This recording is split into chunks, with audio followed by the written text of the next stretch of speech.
Hey YouTube, this is the Art of Prepping. Just had a friend over and we started talking about prepping, as we always do. And he's another prepper, and he's a part of a larger prepper group. Not real large, but large enough. And they were just talking about sometimes there was different discussions in his group about egress, where to go. You know, if after a period of time, because they live in a suburban area, that they might have to leave. It could get dangerous. There could be thugs, you know, various gangs, could be marauders, whatever. And so the question was, where should you go? And how far do you have to leave? I mean, how far do you have to be from the city? And of course, the group leader, he's not the group leader, but there is a group leader that doesn't want to go too far. In fact, it seems like it's within 30 miles of the city. And, you know, my friend and I kind of had some reactions to that. I'm very much against, you know, an egress that close. I mean, unless you know for sure that the event isn't going to cause a migration of the city, you know, outward once the resources are done. If you know for sure it's a short-term emergency and the city is going to get resupplied in a timely fashion, and the people are going to have resources, and they won't leave, then that's one thing. But in real emergencies that are, you know, really catastrophic, there's going to be a point in time that people are going to egress out. So this is just my rule of thumb. Try to make the decision to do your egress within the first 48 hours. The sooner the better, just so you can have that heads up and you know, that kind of you know, advantage, you know, that other people will kind of be struggling. So, you know, this is kind of my rule of thumb. You know, after about 3 days, people start to get a little panicked. After 5 to 7 days, they start to ration their foods. And a lot of studies have shown, you know, at around the 2-week mark, various forms of cannibalism could actually start breaking out. And this is in America, for example. This is no joke.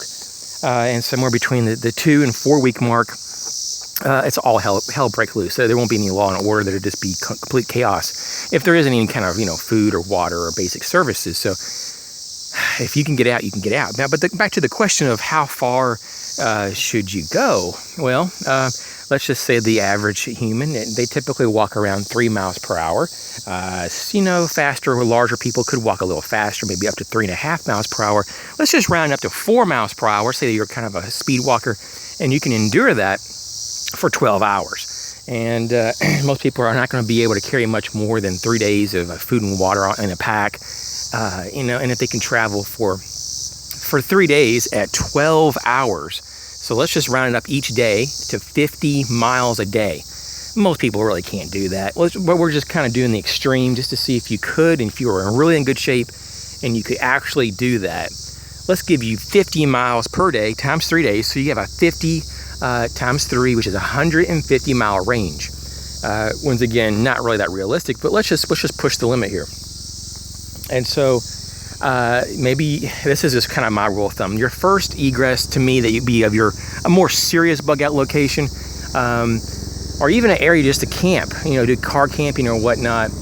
I'm gonna have to say, man, I tell you what, guys, see if you can see this.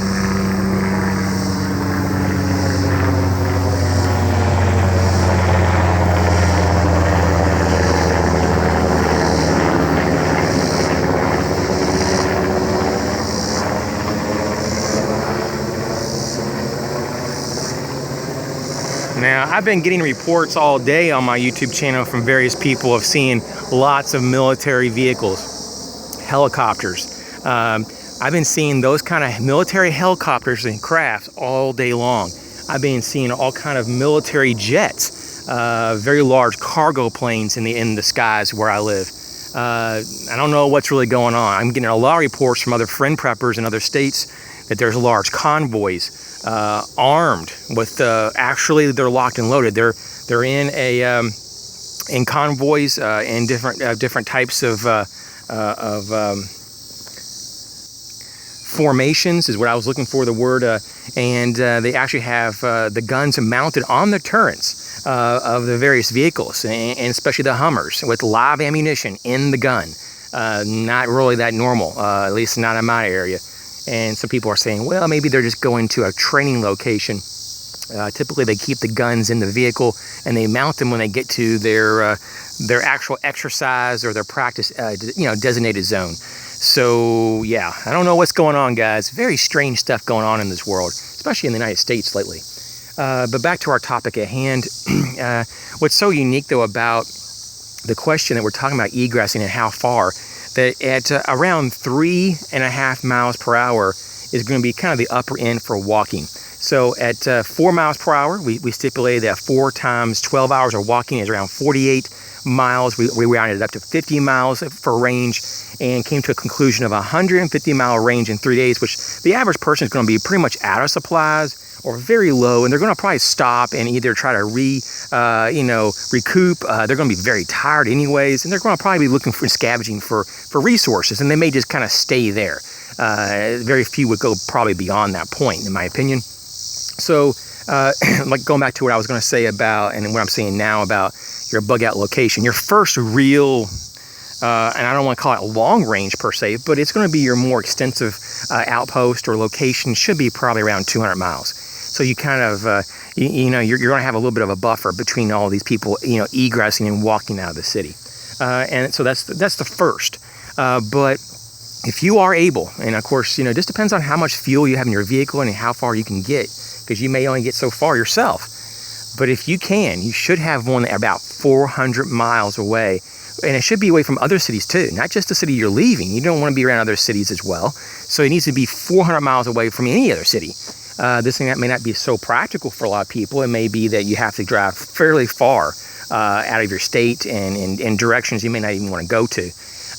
But that's kind of the more ideal. And this is the reason, because if you're on a bike, average bicyclists can go, if they're kind of just meandering around, it's 8 to 10 miles per hour on a bike. 12 miles is if you're kind of with a little bit more intention, and 15 miles per hour on a bike isn't so much really that, so uncommon if you're a very, very, higher end athlete, but typically it's between 10 to 12 miles per hour. So we're going to go on the upper end and say 12 miles per hour on a bike. You multiply that by, let's say you can do 10 hours of that a day, which is, most people can't do that. But let's just say you can. And so you can travel 120 miles a day.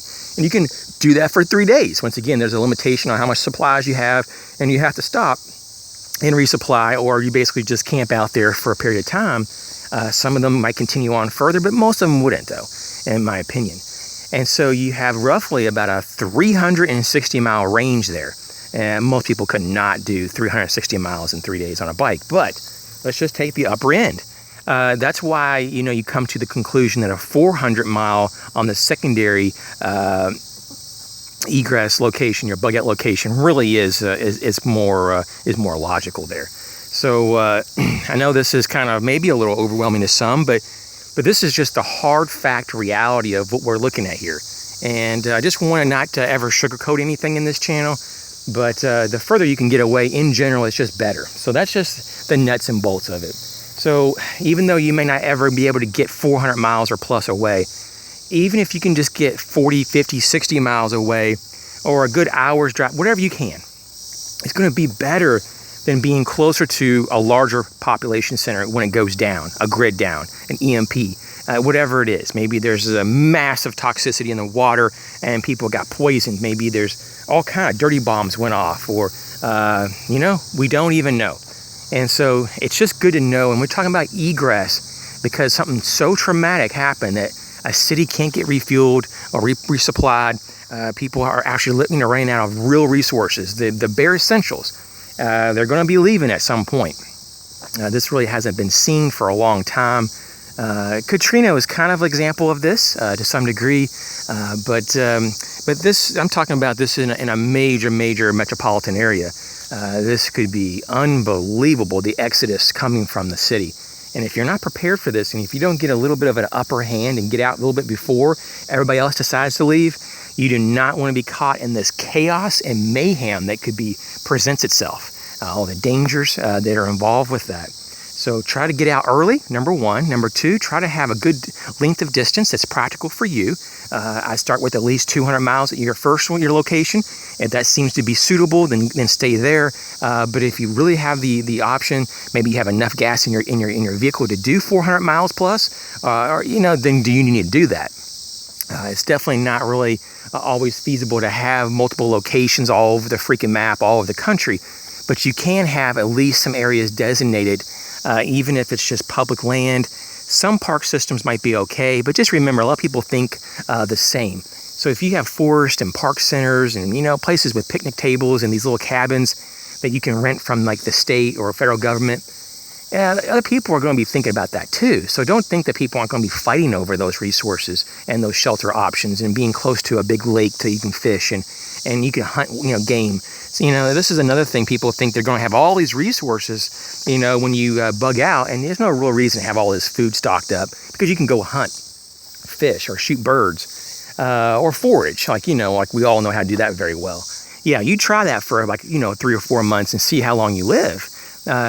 People wouldn't do very well, and the studies have shown that. So don't try to create this image that you're this great survivalist and that you don't have any need for any of the provisions of being a prepper. Because in reality, though, you probably want to be more of a hybrid. Definitely have lots of skills and be confident as a survivalist. Not that preppers aren't, but the preppers have that redundancy that, for the most part, even though we talked about these two terms recently in a video, if you want to use it in its most generic term, preppers probably have a little bit more resources, at least, by definition. And you probably want to have a nice mix so that you can have balance in your preparation. And so with that, I wish everyone well and safety. If you guys have been seeing a lot more military activity in your area, let me know. Do a response video or leave a message here in the comment section. Click subscribe and share the videos. Tell people about the channel if you wouldn't mind. I really appreciate that. And thanks for those who have been actually sharing these videos on their Facebook account and putting links to my channel's videos. And I really do appreciate that a lot. You guys are great. And we just hit the 100 subscriber mark. 100 people subscribed. It's the coolest thing ever. I really do appreciate everyone. It seems like daily, though, I'm getting a lot faster response and a lot more people joining faster and faster. And it's just all good from here. So everybody be careful, and I'll catch you real soon.